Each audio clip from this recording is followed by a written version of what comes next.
कविता सुरू होण्याच्या आधी एक नमन घेतो आणि मग कविता सुरू करतो. आणि 2 शब्दात सांगेन की आपण सिग्नलला थांबत नाही म्हणून आपला देश मागे आहे आणि कविता ऐकायला थांबत नाही म्हणून कविता मागे आहे, असं मला वाटतं. मी अगोदर नमन करतो की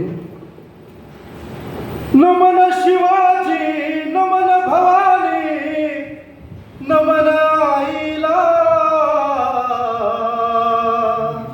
नमन आईला. नमन शिवाजी, नमन भवानी, नमन आईला, नमन आईला. कागदावरती झाली कविता, नमन त्या शाईला.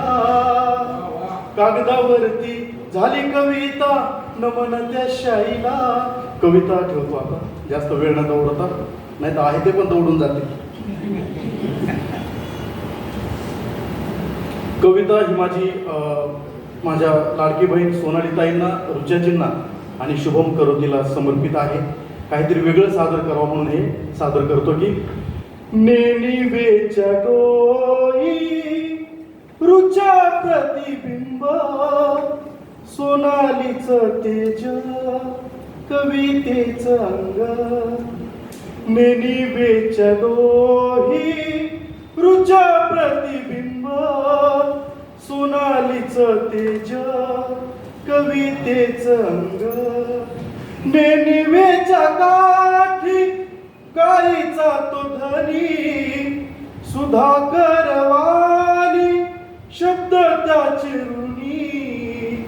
मुंबईच्या कुशीत सारे आज दंग, सोनालीचं तेज कवितेचं अंग.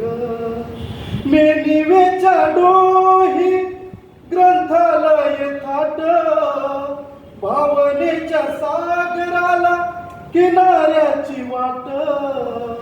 गझलेच्या या मतली भिजून सारे दंग, सोनालीचं तेज कवितेचं अंग. नेणिवेच्या डोही बुडवावा मोह, चिते आधी कशाला जळण्याचा दाह. नेणिवेच्या डोही बुडवावा मोह, चिते आधी कशाला जगण्याची हवं. शुभम व्हावे सारे करोतीच्या संग, सोनालीचं तेज कवितेचं अंग. नेणिवेच्या डोही रुचा प्रतिबिंब, सोनालीचे तेज कवितेचे अंग. धन्यवाद. सोनालीताई धन्यवाद. माझ्यासारख्या पुण्यातल्या शब्द फकीराला इथे मुंबईला संधी दिल्याबद्दल सगळ्यांचे आभार.